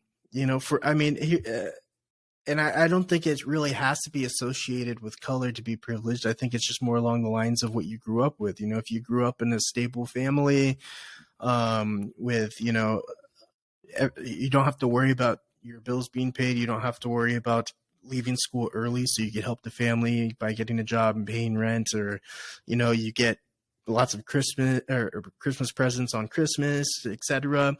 I think that is like kind of the definition of being privileged. So I think that there's a lot of ignorant people out there that would associate being privileged is a negative thing. I don't necessarily think it's a negative thing. You can still learn how to work hard and have had a privileged lifestyle. I can definitely say I'm privileged in more ways than one. I'm blessed in more ways than one. And I'm I would like to think of myself as not racist in any way, shape, or form, but I can say I am privileged. I don't think privilege is the bad thing, right? Because there's rights and there's privileges, right? Mm-hmm. So we as humans all have rights. And, I don't know, like maybe you kind of grew up with like a mom or like a parent or someone who's like, you don't need that. That's a right. Or that's not a right. That's a privilege, because maybe you're like doing something bad, or maybe they want to discipline you, show you that like even your luxuries can be taken away from you. It's not something that God gave you, and it's not something that you need. You just feel uncomfortable as hell without it, and that's going to make you cry right now. And that's how they're choosing to show you your lesson, right? So there's nothing wrong with privilege. I mean, in the United States, we're all privileged as hell in comparison to like different third world countries where it's like running water is a freaking luxury. Clean water is a luxury, right? Water is the right? You have right to drink water as a human being because we don't make the stuff. Right, you need it, But like it's a privilege to drink that clean water and stuff like that. So I think that's not a bad thing to be privileged, because and I'm just going to segue into this and then real quick pop off to what I was going to say. But it's like, I think that if you're, let's say, American and you go to Mexico, that privilege isn't going to work the same for you over there. It's going to be different, right? Because privilege is kind of as privilege follows. So if you go over somewhere and you kind of fit in, you fit the demographic, people are going to, for sure. But if you don't stick out like a sore thumb, that's where you kind of start to feel the difference and stuff. And then you're like, oh, well, this really doesn't feel like it's working for me. So you're no longer privileged. But there's a difference between that and entitlement. And entitlement is like, I think the key here, because, I'm privileged so much that now everything is, I deserve everything. Yeah, exactly. I deserve this. This should be mine, etc. Entitled people. Oh, those are my pet peeves, honestly. Everyone has dealt with entitled people. Entitled people deal with entitled people. I mean, they're out there, and maybe in some form or way we all have been entitled in one way, learning to try not to be. Absolutely. It is a struggle. It is a struggle, especially being in the field that I am in. You know, there's people that feel like I need to give them free things in a construction industry when they don't understand that free things means it's taken out of my paycheck. You know, so I think that's more of like negotiations at that point, but it's not something that, all right, look. So yeah, you can feel entitled to anything, but it doesn't necessarily make it a right, right? Nor does it make it right, right? If you feel like you want to bless somebody with them, then that's what it is. It's a blessing, right? Because you might know how to negotiate so hard to the points where you might make somebody feel uncomfortable if they don't give you something. And that's you just trying to be a wolf on a Wall Street, aka an asshole to somebody who's just pretty much trying to make a living, and now you're kind of putting them in a jam and stuff. But that doesn't necessarily mean that you deserve that, or just because you can say a bunch of fancy words or something like that, that it should go like that. Even if you said your best shit and my boy said no, it's still no at the end of the day. I mean, that's that. You know what I mean? yeah. And are you going to fight tooth and nail for like a freaking flower potter thing outside? I don't know. Outside of Granny's window? Are you going to? No, but it's going to be like, what can you kind of like get out of the thing that's beneficial to you? I get it. That's more negotiation, but it's like real entitlement to where it's like, I deserve the world because I am who I am and I got all this. No. You've obviously never seen the people who actually worked hard for it and that are grateful for it. And if you were to take it all away from them, they wouldn't cry. Why? Because they know what it took for them to get there. Yeah, I mean, they might feel sad, but they'll get right back to it again. Well, they also have the stepping stones, the foundation to be able to build that back up where someone that's never done that doesn't really know where to start. Yeah, they're not gonna be sitting here like living off of like Granny's money, and the second that Granny's like, y'all are all jerks, I'm taking you guys all out the will. They're not gonna know how to cope with that. They're just gonna now they gotta go back down to society where at one point they're acting like pretentious or some shit, and they're just treating people bad. Like, no, like y'all are spoiled rotten, and you guys are pretty much treating people bad, and that's why Granny took you out the will. And then she's gonna teach you guys a very hard lesson, if she even cares to at that point, right? Because she might want to go, boogie down with her gigolo like Latin lover and stuff, and she's just gonna look at you like, y'all fucked it up. But me, it's a P Diddy music video over here and shit. Yeah, but like, I think privilege, like if you take me, right? You take me and you take me to Uganda, right? I'm not gonna feel the same privileges that I feel in America. And that's that, like over there, I'm the minority. You know what I mean? So like privilege there doesn't mean the same thing. And I think that's the biggest stem behind the racism, behind privilege, behind these things is just who is the minority, who isn't, who holds the most power, who doesn't. And I do think that there's a lot of corruptness in regards to those political stances. It's not about, there's going to be minority and majority in everything, but that shouldn't have to hold the circumstance of who makes more money or who doesn't, etc. Right. Like if you ever kind of like grew up as a kid that used to play out on the block and stuff, and then there's that one old lady who is just nice to everybody, and she was like someone's grandma. And, anytime she came out, she probably like gave you guys treats or something. And she treated all you guys like grandchildren. You know what I mean? There was no, I don't feel like there was racism at that point. It's just showing somebody love. Right. And I think that's where it's like, as everybody kind of grew up, they developed this like, oh yeah, it's us against them. When in reality, it doesn't have to be that way, but that's just you accepting it and, like moving with that energy. But like reality, bro, like, you know what I mean? She doesn't care if you're white, black, Asian. She just sees you as a little baby child, and she's gonna like feed you some treats and stuff because she knows you've been playing hard. And you know what I mean? Maybe she actually knows your parents and she knows you guys ain't got it like that. So she's gonna break you off with some of her kindness and her love and stuff. And you're not looking at the color of her skin. You're just looking at, yo, thank you. Thank you for this treat that, and then you go right back to playing and stuff. And that's beautiful. That's beautiful. Yeah, absolutely. I agree. Yeah. And then, you know what I mean? But you got a lot of, like older, rich people who, I don't know, somewhere along the lines, they just figured that they can't really make no money off of people not being at war. And those people, Forget about it. I mean, where's the freaking gabagool? Am I right? No. Well, money, in my opinion, is the stem of all evil. It really is, because there was that verse that my wife always says is I'm gonna butcher this one, but it's impossible to fit a rich man. You know what? I'm not even going to attempt to try to say it. It's about something about trying to fit a rich man. Oh, a rich man going to heaven would have to be the equivalent of elephant fitting through a keyhole. Oh, You no, know what no, I'm no. trying to talk about? Yeah, that's in the Bible. Yeah. Yeah, so it's pretty much it's easier for a camel to fit through the eye of a needle Yeah. than it is for a rich person to get into heaven.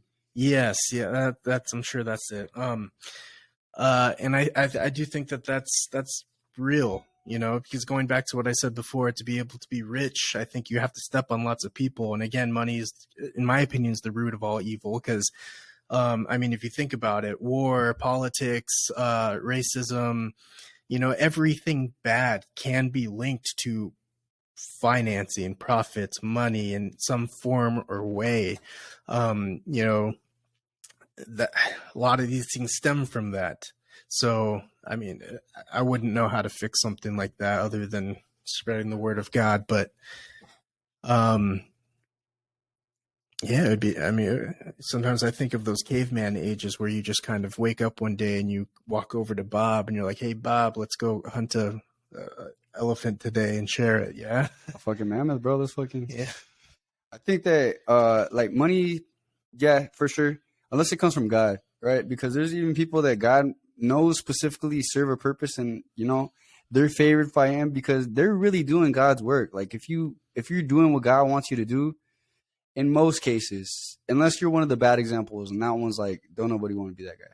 But like if you're one of the good examples, God blesses you. God, you know, With what you need. He blesses you with what you need. More than that, it's even overflowing. Well, absolutely. But what I mean is he will always provide for you what you need. So, you will, let's think of it, count your blessings is more along the lines. You know, there's times where I am very upset because I didn't get that promotion I was looking to get so I can buy the car that I wanted to get. And then at the end of the day, I have a roof over my head. I have food on my table. I'm about to sit down and watch a movie with my lovely wife on a couch that I just bought, you know. And then I think about it. I'm like, okay, you know, there's a lot of other people that don't have what I have. And there's no need for me to be upset because I didn't get that promotion to buy that new car because, you know, I have blessings I can count. Yeah. He provides for you. And then even then, it's like, so I got this theory, right? I said it on one of my other podcast episodes, but I'm gonna say it again. Where it's like, if God knows He can trust you with a little bit, He can trust you with a lot. So if you're grateful for the little stuff, right? God will give you more. And if He ever takes that from you, you're still grateful. So He can take that away from you, knowing that, all right, bet you just sit right there real quick. I'm gonna go give this to that. Boom, boom, boom, boom. All right, bet you good for sure. Boom, bam, gives you everything plus more. You're like, I don't even know what to say about this. Like, you know, because like that's God. And like, I think that if you go out there and you chase money, don't go out there and chase money. Go out there, chase God. God will add to you. But you know what I mean? Running towards the money like that is like, what happens when the money goes out? Then you go to God? No. What if you were running to God and then the money came and then, you know what I mean? But that's what a lot of people do. I think we've all been guilty of it, where we face a hard time and then we ask God, we need this. But then when we're having a good time, do we ever thank Him for it? That's one thing that I think a lot of people take for granted, especially a lot of Christians, you know. And I know I've been guilty of it too before, you know. I'm not not subjected to that. So that's one thing I'm trying to learn to be better about is, you know, if I ask for something during a hard time, I know to thank Him during a good time. Yeah, because He's the maker of both. And me, I get stubborn, right? I'm saying all these nice words, but God really truly knows my heart, right? So even me, sometimes I get stubborn. fall off the path. I don't really feel like reading my Bible or praying or like even just, you know what I mean? Like my faith is just all distraught, right? And even then, he still loves me. Or, cause like I got this thing where it's like in the past I used to be like really hard on myself. So if he can love me more than I'm even capable of loving myself when I'm at my downest, I only think it's right that when I'm at my highest, he's there with me. It's like if you got like a day one that's always been on your team Yeah. and they never switched up, it's like when you make it, do you just forget about them? Nah, like, Which I think a lot of people do. right? Or it's like if you're going through a hard time, then you remember your day one. It's like your day one's still your day one, so obviously you're gonna still have your back, but like you're gonna kind of feel like, damn, oh okay, I was kind of a jerk to you, and now I'm going to you again, and you still take me back. That's like pouring hot coals on your head. This is like what the Bible says. Yeah. But I think that's more of like his ability to love us because he's like our maker and how good he is. That's crazy. That's a really interesting topic to get into is like how great he is the amount of mercy that he shows, even though we'll never deserve it. But the love wrapped around it as well is like something we still can't even fathom. So it's not only is he being merciful, but he's being loving at the same time, and it's holy. Like even if I was in his shoes, which I'll never be, but like if I ever was, I would not be capable to make those judgment calls. I would take it like if you piss me off, I'm like, I'll foot his head. Guys, like, I get you, I understand, but you know what I mean. Stop what you're doing and come this way. I even gave you Jesus. Follow what Jesus did. He's right here. You know, he's right there.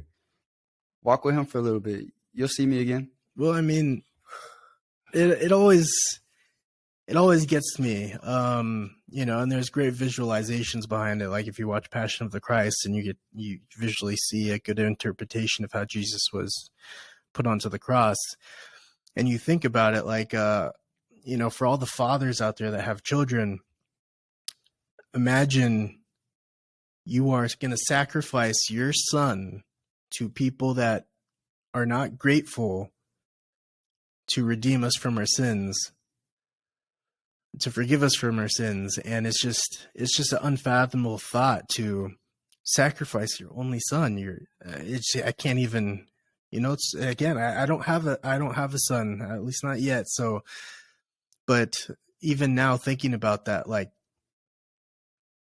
a sacrifice like that to people that almost seem not grateful is just insane to me. My perspective is love. It's all love. Because even when you have a child and they're kind of being like little ungrateful shits or little, I'm not going to say shits in the same. I know I just said it twice, but I'm trying. I don't want to end it like that. I'm going to just be like, if they're being ungrateful children, you discipline them, but you still love them, right? Especially if you're like, let's say the mother who like carried you in the womb for like 9 months, except for it's different because it's God. So just follow me on this. But it's love, right? Attached to that. Or like if you got, like I got a lot of baby cousins, right? And sometimes I'll see them with temper tantrums and I'm like, hey, yo, like that's my cousin. It's like, you know what I mean? Like, hey, yo, what you doing, bro? Like we could run those hands. But it's still like love. It's like, oh, okay, I get you. You know what I mean? Because the part of you that cares more is going to like step in and be like, nah, let me educate you. Let me show you some love because maybe I can really see the problem here. And it's not just jump defense, boom, boom, boom, boom, smite you. Like it's because you actually care about the outcome of the person. So, you know. Well, speaking about his love, one thing that I can attest to is, my mother remarried and I had a stepfather and I called him dad. And throughout life, I would call him dad. And eventually, we went to, I think it was like soccer signups or something. And they were, trying to put down my information on the paper. And they're like, so who is he to you? And I looked at him thinking like, all right, he's going to call me his son, in my head. And he's like, oh, that's my stepson. And I don't know, it just kind of set, it felt a little sour to me. I was kind of like, I looked at this guy as my dad, I called him my dad and I looked at him as my father figure. And,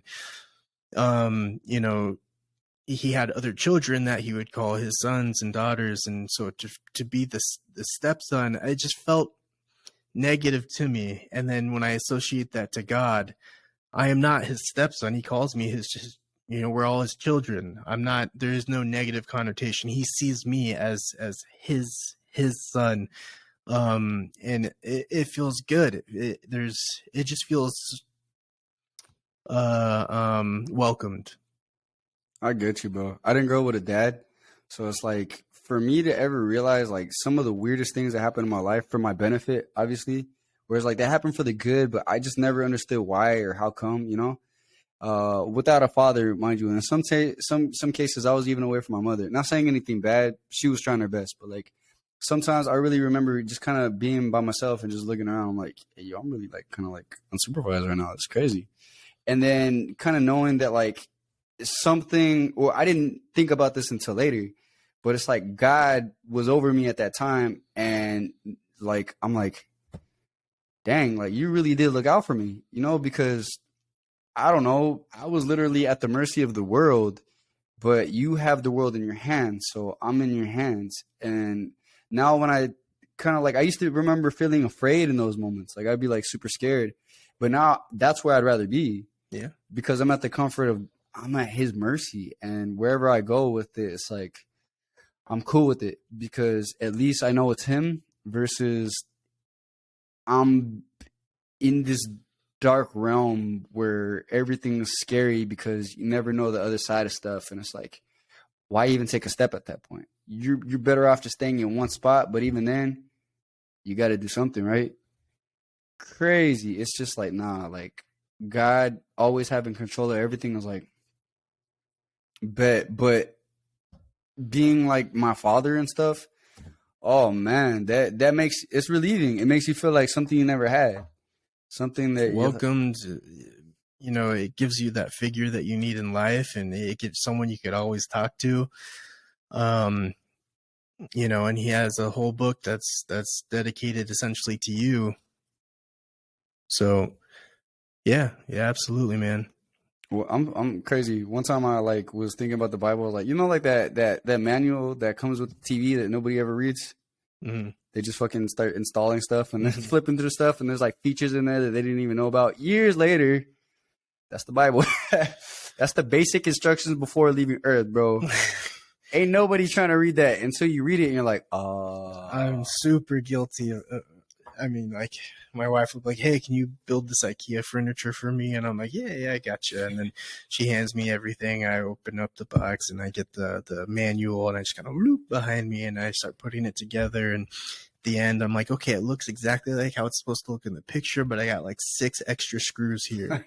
So I'm going to put this in my tool bag, and it's honey, it's built to your satisfaction. If it breaks, it's because it's the manufacturer's fault. It's IKEA. They did it. You know who you are, IKEA.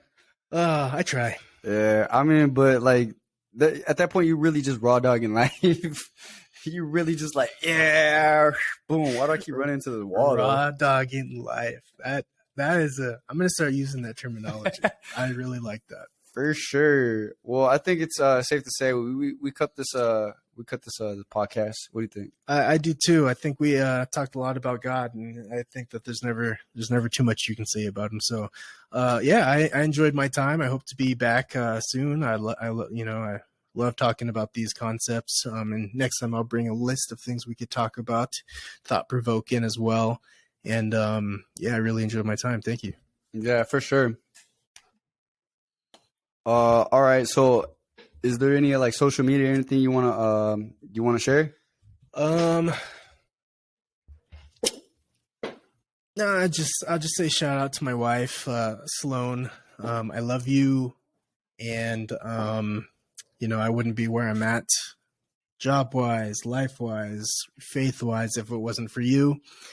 And regarding the rest of my family, I love you all so much, and thanks every one of the viewers that'll watch this. Thank you for listening to us, and and thank you for this opportunity, man. Yeah, no doubt. Also, do you wanna promote your gaming page? No, I want to get it polished before I start throwing it out there. Well, if you guys are in, we're like an hour and 49 minutes in. If you guys are in this far, then, you guys are real ones. Because this is still like kind of like a startup thing for me. So, I'm very, what's the word? Grateful for the people who follow me along on this process. I remember looking at my analytics and being like, hey, yo, people are actually watching this stuff. And it's crazy because I'm like, it's just me just talking shit with the buddies. And we're just like, yo. I'm definitely gonna rewatch this and look at the weird faces that I make and be like, "Dang, I actually made okay." And I said that. Dang, what's wrong with me? I think that's the fun part. All right, then, y'all. You guys be safe. God bless you, and the blessing continues. Told you what I am. You hear me with damn fine. Look what it's become. I'm so calm. I'm so calm. I'm so calm. I'm so